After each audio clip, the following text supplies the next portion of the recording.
Welcome, everybody, to I'll Hang Up and Listen the first Sabres win of the season. I am Dwayne, also joined by Connor Hurley. Hurls, all the way from Los Angeles, was here in Buffalo for a little bit. Unfortunately, he had to enjoy Buffalo's first win, like 3,000 miles away or whatever it is. But huge win tonight, Hurls. Huge win. We got a lot to talk about. Completely different hockey team out there. Defensively, I still don't think remotely close to what they can be offensively. And Levi shuts the door. Just so much fun stuff to talk about tonight, bud. I would give you a big whoa, but I think I left my voice in Orchard Park on Sunday night. That's right, you at the game. Screaming at the barn burner, bud. Screaming at the offense for 3.5 quarters, their inability to do anything. Had the Sabres lost tonight, I think I would have lost it. Absolutely would have lost it. But thankfully they did not. As you said, there's a lot of different things to talk about. I think the main one is obviously we're a little bit biased towards is that I think the Sabres lose that game last season if Devin Levi's not playing. They don't win that game tonight if Devin Levi's not playing. And it's just another indication of how big of a difference he can make for this team this season. And it was really amazing to see. Yeah, I mean, like, one of the things that I didn't mention on the broadcast too, but like he wasn't giving up any second chances tonight. He was gobbling everything up. Dude, that glove save on Kucherov was so pretty but so routine. Incredible.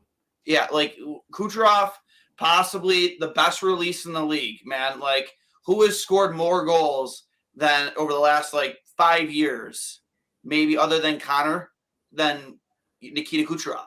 And he just wiring it glove side, and he's just right there making it look routine, but it's so beautiful. And just gobbling up, no second chances tonight. It was amazing. Things got started again early. I know they didn't score, but the pressure was on with the Benson, Greenway, and Middlestat line. They look great again tonight. Finally, that first line started getting things rolling with that Skinner goal. And then, I thought for sure Benson was going to get his first career goal tonight. Like, he was all over the ice again. Yeah, especially on that 2-on-1 chance that he had that Johansson didn't know if he had it or not. He looks great. He still looks great. Through 2 games, every single statistic in analytics said that he was the Sabres' best forward. He might not have been tonight, but he doesn't necessarily need to be. I think it's pretty apparent that he's going to stay with this team past 9 games.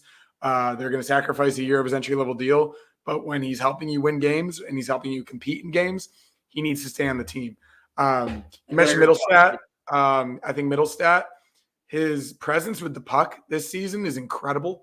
I saw Kevin on Twitter and Trotter. He said that he doesn't trust anybody more with the puck other than Rasmus Dahlin than Casey Middlestat so far this season, and that says a lot about his presence and his awareness in the defensive, neutral, and offensive zone with the puck. He's looked amazing. He looks faster. He looks stronger. He's always had the playmaking ability. He's always had the skill. But his ability to carry a line and have Greenway and Benson support him and that line together, as you said, obviously looks amazing so far this season. So, yeah, a lot of really, really good things to harp on here. Yeah, and when we talked to Matthew Fairburn before the season started, like, we had a number of under-the-radar guys. I mean, we kind of talked about Casey, but Jordan Greenway was one of those guys. Henry Jokiharju, who did look better tonight. I think he was on – was he on the ice for that one goal? I think he was. Yeah, he was, but he was better than he was in the first 2 games, that's for sure. Yeah, but he definitely played better tonight. I thought Dahlin had a phenomenal game. The only down point of tonight was Samuelsson being out for the game with an upper body injury. We're not really too sure. I mean, maybe they'll talk about it in Donnie's post-game presser, but we're not really too sure what it is, and it's just a bummer to hear that because we all know how important he is to this team. Last year, their record with him in the lineup and without him in the lineup was like night and day, like so much different. So, it's a bummer to hear that, but they were able to get this win out. Levi stood tall. And, dude, how about that puck that Dahlin caught at the blue line, pulling a Stefan Diggs, just jumping up there and snagging that? He thought it was going out, and he started almost like backtailing out of the zone, and he realized, it is in my glove, and kept that in the zone and created another scoring chance. Like, he looked great tonight. You know how much that hurt? Oh, I can't even. I know precisely how much that Yeah, hurt. yeah. I mean, even with a goalie glove, if it hits you in the wrong spot on the palm, especially in warmups when you're not warmed up yet, it sucks. It's really, really horrible. So I don't know if he obviously put his glove there. I'm not even sure if he thought he was going to get it, but he did. Yeah, I think especially after game one, we've seen how amazing he is. He's clearly a top 5 defenseman in the league. He's so electric and poised with the puck on his stick. He just makes the right play every single time. Defensively, which was a weakness early on in his career, he's amazing in the defensive zone. He just seems bigger and way more confident than he used to be. And obviously he is. But to add that element to his game, which obviously his strong suit is offensively and his playmaking ability and his world-class skill, he is an all-around force out there. Yep. There's no one else like him in the league right now. Maybe Kel McCarr, maybe Quinn Hughes, maybe obviously the top guys. But when you're mentioned in the same breaths, in the same sentence as those guys, that's massive for this team. So obviously we knew he was going to be amazing, but it's really good to see so far. Yeah, and just living up. I mean, obviously the first 2 games, we go 0-2. Owen Power. I mean, I thought Darlene looked fine, but Owen Power even looked like he was struggling a little bit. Owen looked good tonight. I just, we need this team every night. But as we said at the top of the show, offensively, there's still a lot more to be desired. Tage is still gripping his stick probably a little tight. The goals are going to come, man, but like you can tell, there are a couple times he looked a little frustrated out there. The puck wasn't going in. Skinner even though Skinner had a goal tonight, he had that one off the end wall where he thought for sure he had it, and he threw his head up in the air like, oh my God, what do I got to do? And they were buzzing. That was by far the 3 games, their best game so far. The goals are going to come for that top line. And the thing is, when they do, when those goals start to come, remember last year, like when the floodgates open, that's a top 3 line in the league. Yeah. Tuck doesn't look great so far this season. I think he's getting his legs back, obviously. He's such a amazing skater, and that is one of his strengths, obviously. So I think once he gets his legs back, once he gets in shape and he starts up being a little bit more confident, a little bit sure of himself with the puck, I think that they're going to be fine. I really do. That's obviously the one line I'm not worried about. 3 games in, obviously. Just this game, though, you could tell from the first period. Obviously, it tightened up a little bit after the first, but the difference between the flow of this game, the freedom with the puck through the neutral zone compared to the first 2 games was really apparent from the opening puck drop. I'm appreciative of the Tampa Bay Lightning, to be honest, for giving us at least some good hockey compared to the Rangers and the Islanders. Of course, they did what they needed to do to begin the season. They were 2 tough spots to be in from a Sabres perspective, but this game, especially in the first period, was so entertaining. And then you look at overtime. I don't think the Lightning touched the puck. And the Sabres do this to teams in overtime because they really, really harp on winning the faceoff. I wish they did that more throughout the game. But it was complete domination in 3-on-3 overtime. And that just shows you how much skill this team has.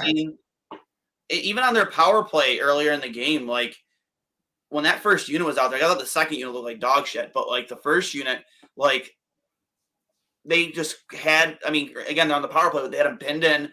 Everything was tape to tape. They had complete control. They were opening up lanes. They're doing everything right today that they didn't do the first 2 games.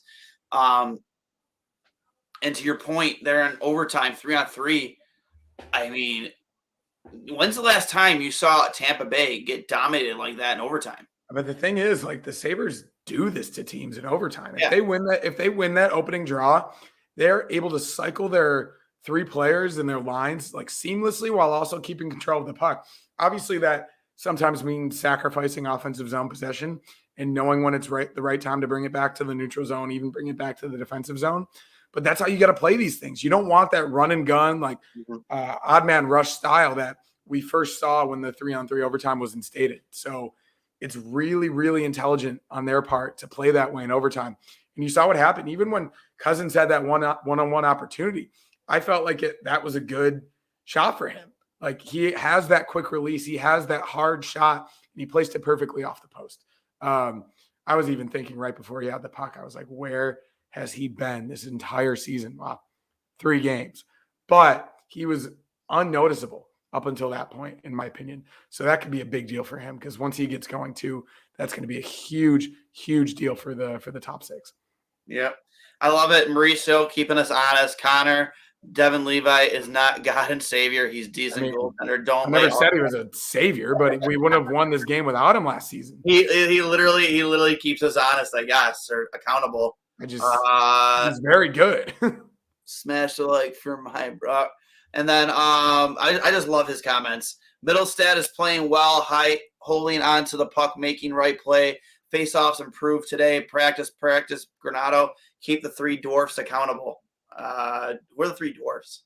I don't know, man. Is he talking about the top line?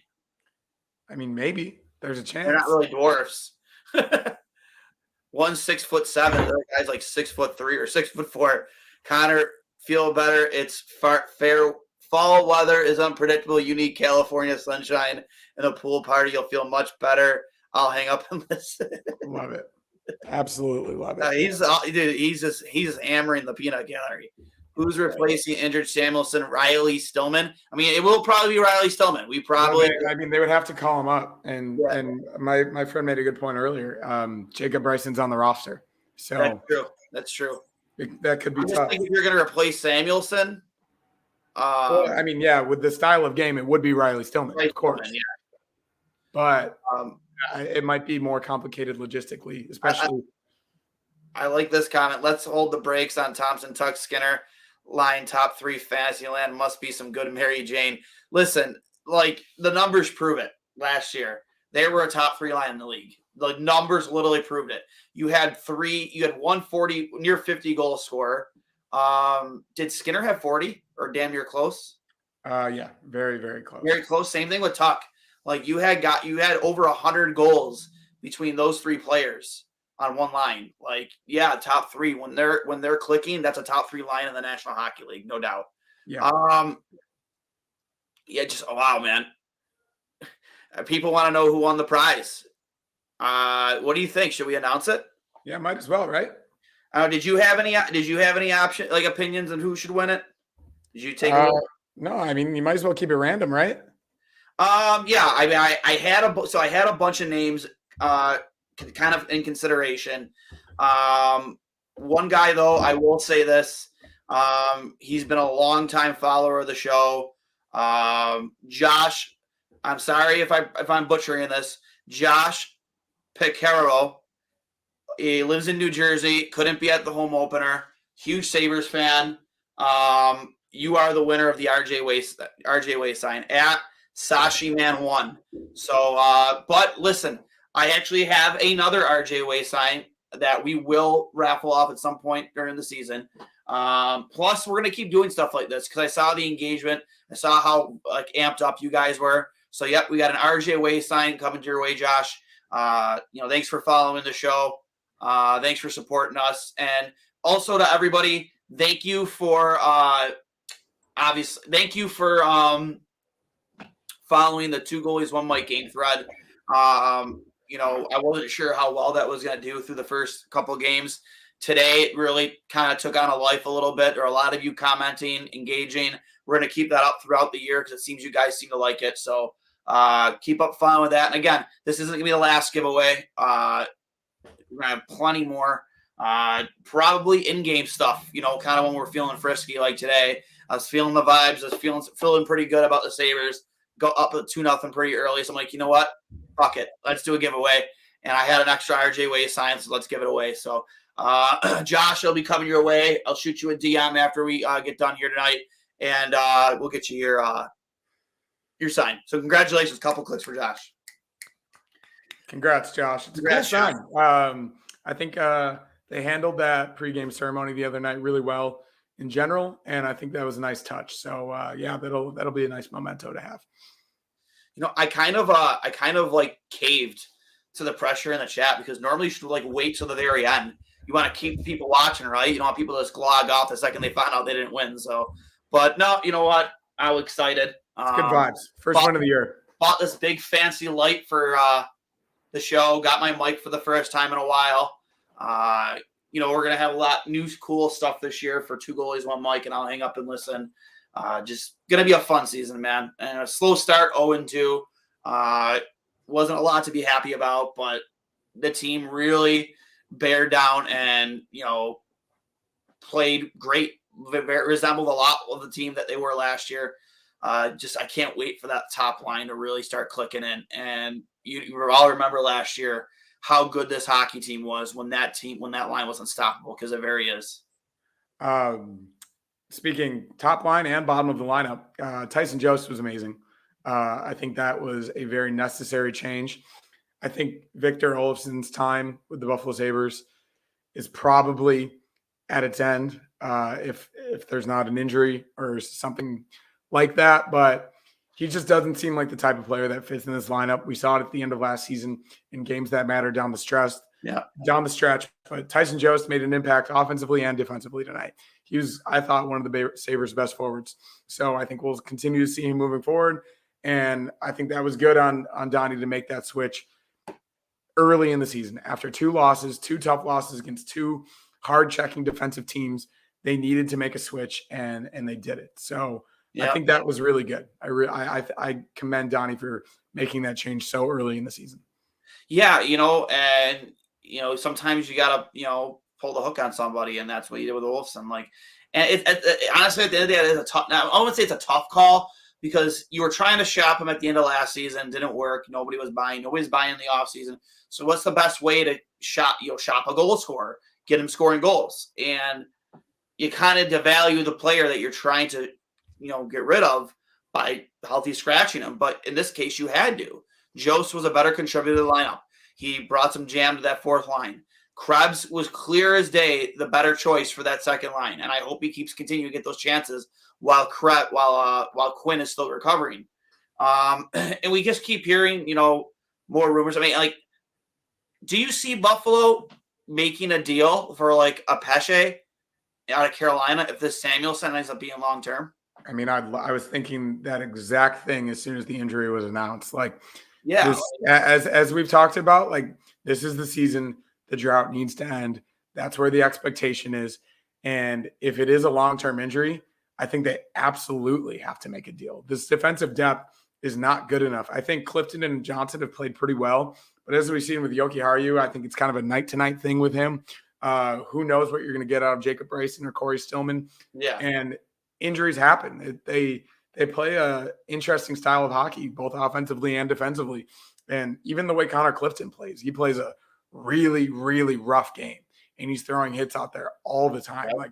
Samuelson's probably not going to be the only injury to the defense this year, just playing percentages here. So I think Kevin Adams absolutely has to look at it. If he is on the market still, Brett Pesce, I think you have to look at it, because you need depth. You need a reliable stay-at-home defenseman, and that's what Mattias Samuelsson is. So, yeah, I think they got to look at something. I know we already talked about a little bit. Can we talk a little more about Jordan Greenway and how great he's been? He's been amazing. He's been a different player. Yeah. He was injured towards the end of last year, and also he was adjusting to a new system. So a full summer, a full training camp. Obviously, his new line is great. I think he's playing with better players, but he looks faster. He's more physical. He's got a lot of skill. The first period specifically, he had 2 or 3 great chances. Yeah. Through 3 games, he's one of Buffalo's best forwards.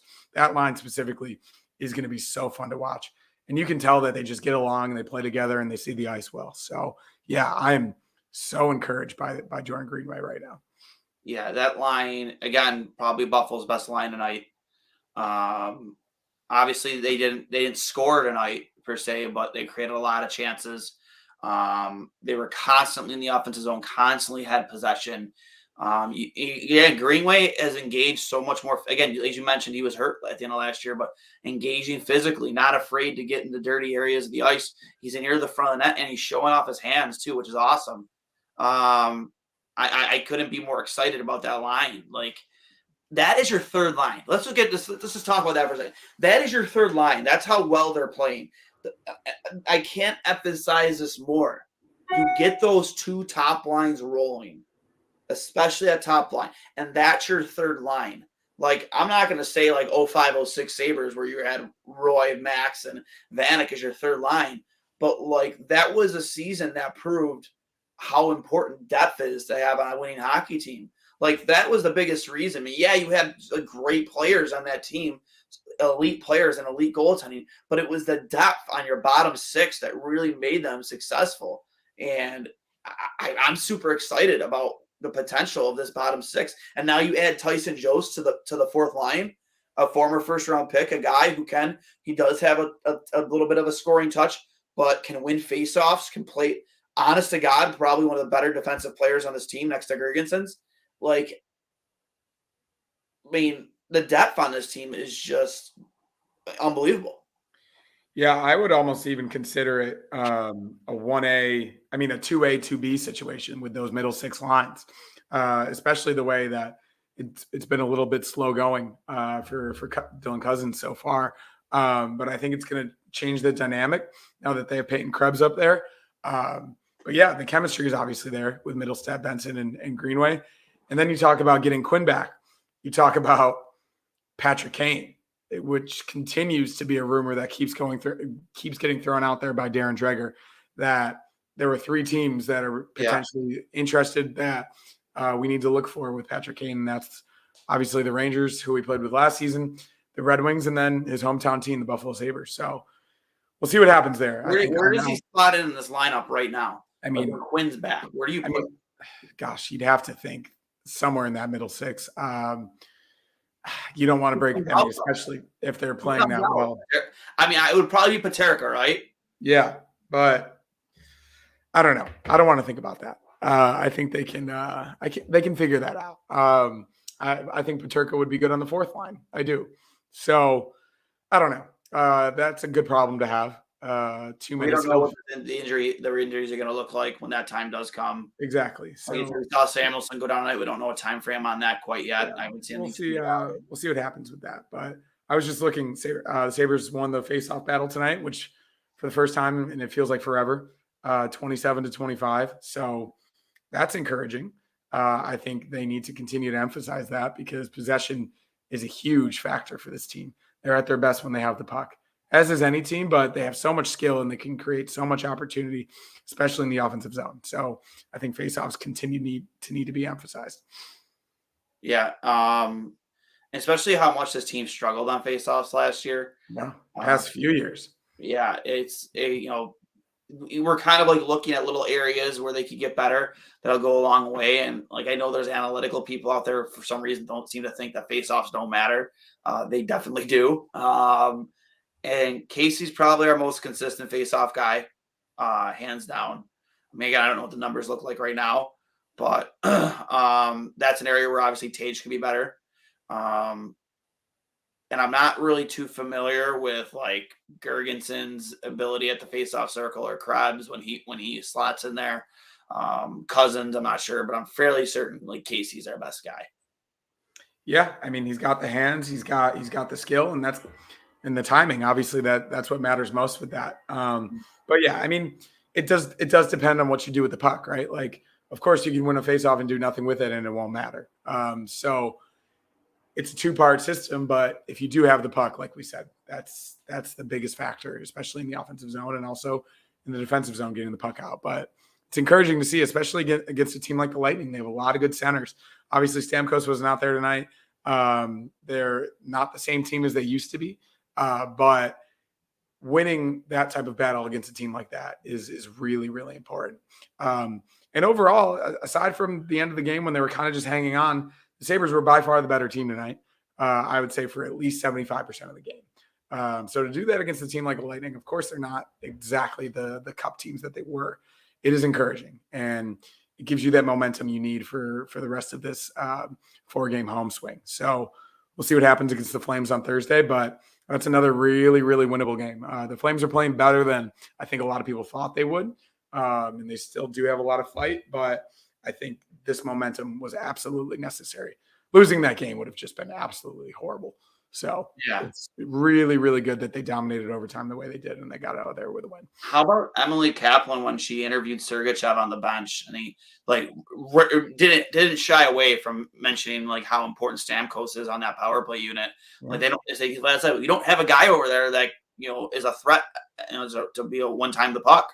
And then this is coming literally minutes after they opened up the period with that Stamkos interview before the season about how he is upset about the fact that they haven't even had one discussion about his contract extension.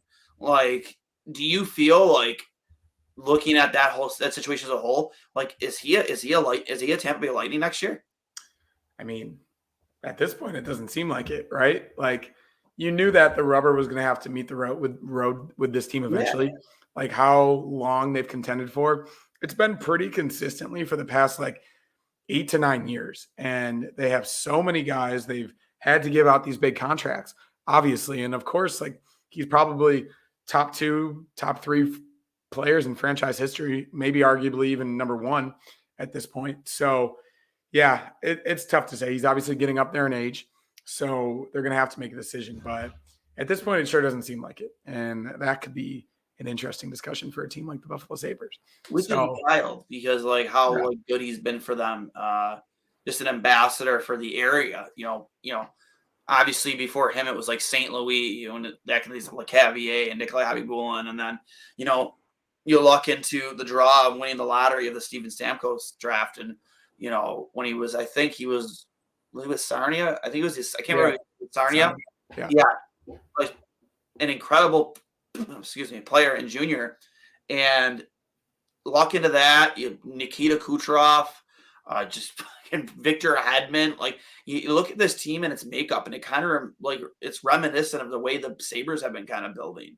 You have 2 stud defensemen on your back end. You have your franchise center in Tage Thompson. You have I'm not going to say Dylan Cozens is Braden Point, but Braden Point's like possibly the best 2-way center in the game.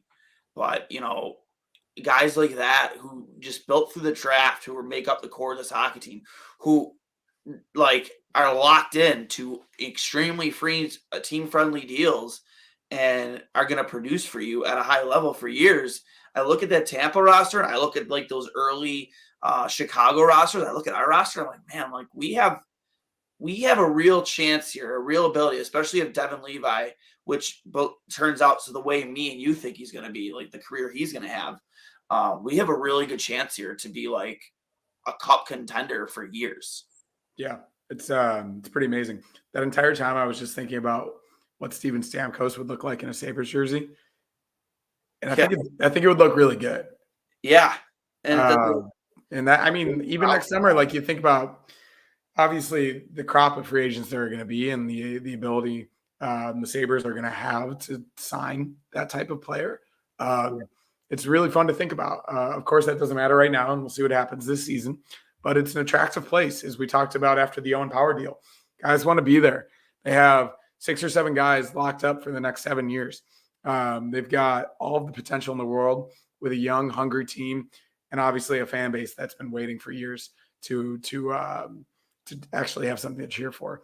Of course, the attendance wasn't the greatest tonight. I think Tuesday night. I get it. I totally understand. If this game took place on Saturday, it'd be almost a full house, I think. Yeah, and obviously the atmosphere on Thursday was incredible. Packed house. And it was, I would say, 85 to 90% Sabres fans. So I don't even necessarily think that it's related to those first 2 games of the season. I think it's just a weeknight game. It's tough during Bill season and whatnot. So, I get it. And I think as they start winning, building's going to fill up again, and the vibes will be back. We got an update here from Matthew Eve. Thanks for chiming in. Donnie said that Matthias is day-to-day during his presser. So that's great news. That is fantastic news. That means he might be back on Thursday, day-to-day. That means, he could be back on Thursday, maybe back on Saturday. I think I plan on going to that game on Saturday. It's the first Goathead game. Bought a Goathead jersey. I think it's just only fitting that I go, right? Islanders, too. Yes, Islanders, yeah. A little redemption. God damn it. Here's a good one. I want to win an invite to Connor's pool party with his Cali Blonde surfing girls. Do you have Cali Blonde surfing girls? Yeah, all over the place.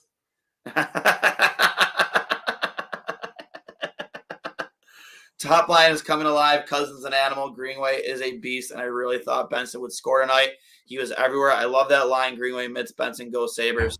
And here we go. Too much small talk, delusional future prediction. You don't have to put every comment of his on screen. I mean, it's funny though.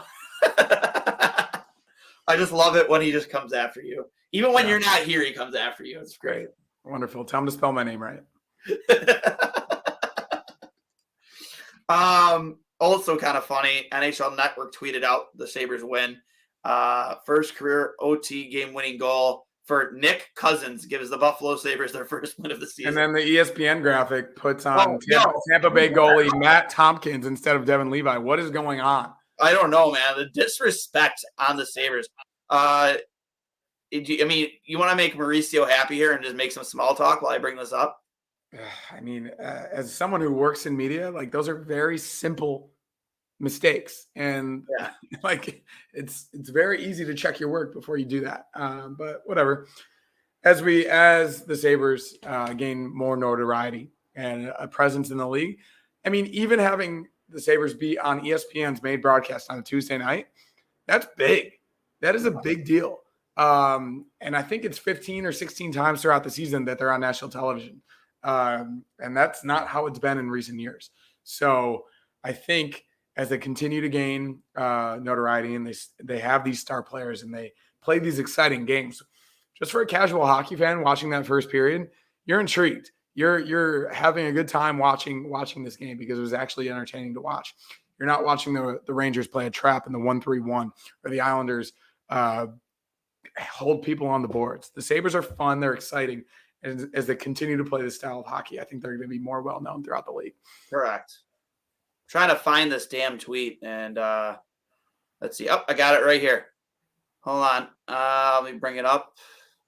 There is a Nick Cozens, but he spells his name like the familial Cousins. Cousins. Yeah. The wrong way. Hold on. Now this is the follow-up they made during the game, which is great. As you can see, that is 1,000% not. Hold on. Let me reshare the screen again here. That is 1,000% not Devin Levi. That is Matt Tompkins, who is only up on the team because of the Vasilevsky injury. Here we go, right here. That is definitely not Devin Levi.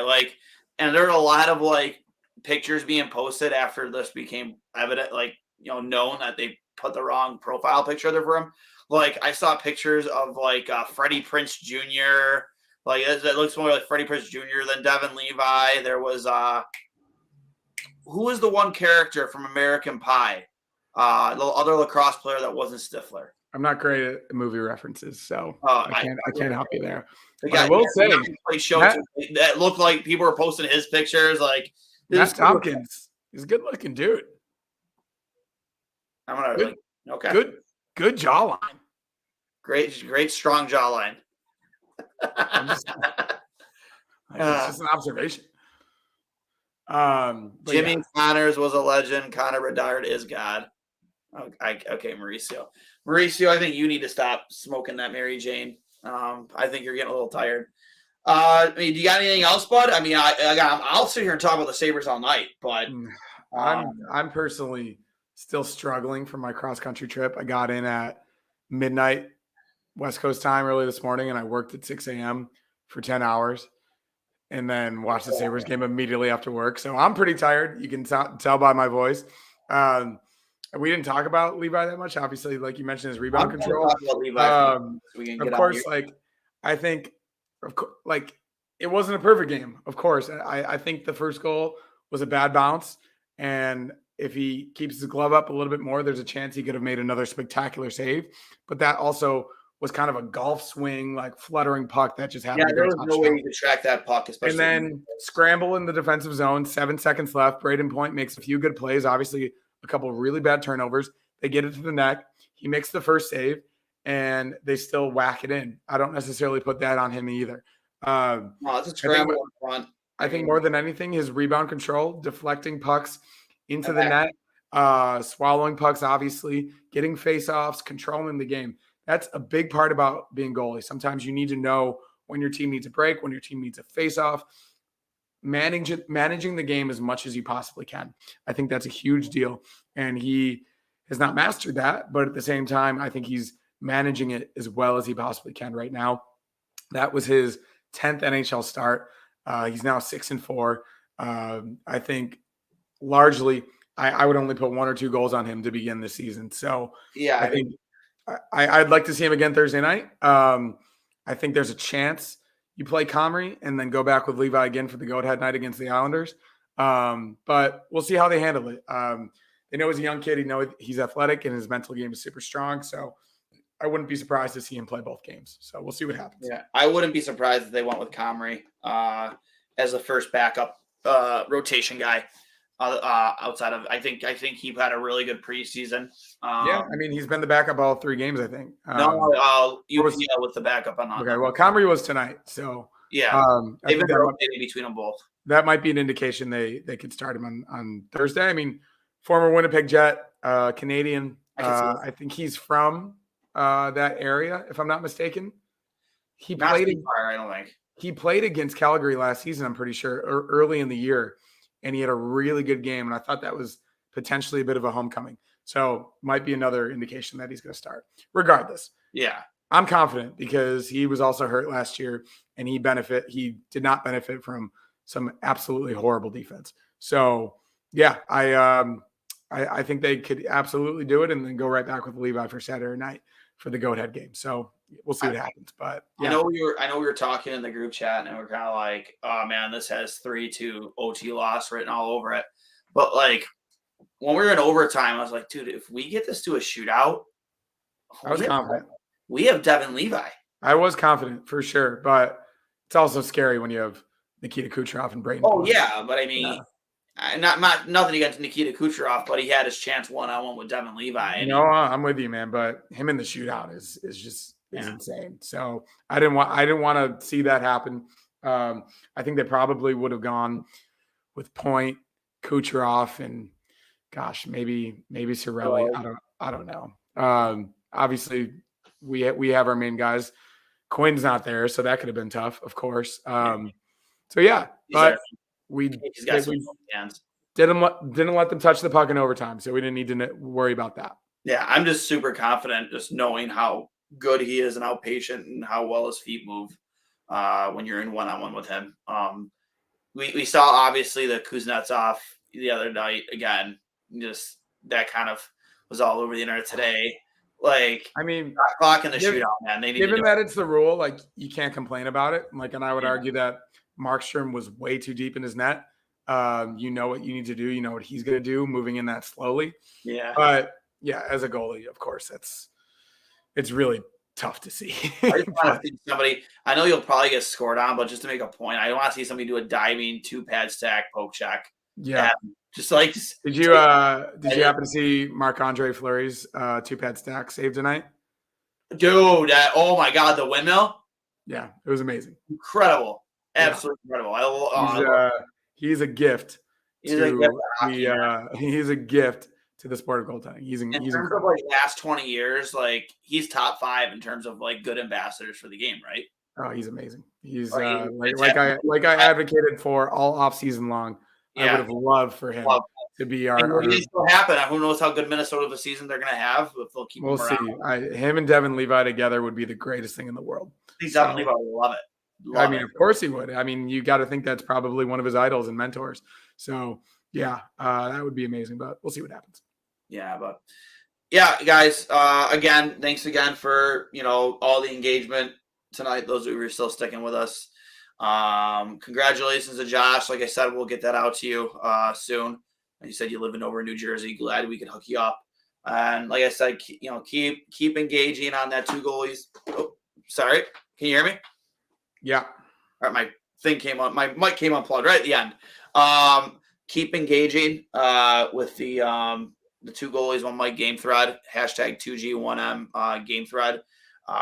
It just seems to do a little bit better every single time we do it. So that's been a lot of fun. We're getting more involved on Instagram and even Facebook. So follow us there. And I get super excited for this season. Finally get that monkey off our back and get the first win of the campaign. And in dramatic fashion, overtime from Dylan Cozens, the workhorse from Whitehorse, sealing the deal off the pipe and in. 21 save effort from Devin Levi. And, next game Thursday night against the, is it Calgary? Calgary Flames. Calgary, then Winnipeg. No, it's Calgary. Then the Islanders on it's Saturday. Calgary, Islanders, then. Okay, yeah. Sorry. But yeah, so excited, for Thursday night and to go to the game on Saturday. So with that being said, this has been brought to you by 43 North and Outlet Liquor, the place to buy a case on George Urban Boulevard. Make sure you get over there and tell the boys from Two Goalies when Mike sent you.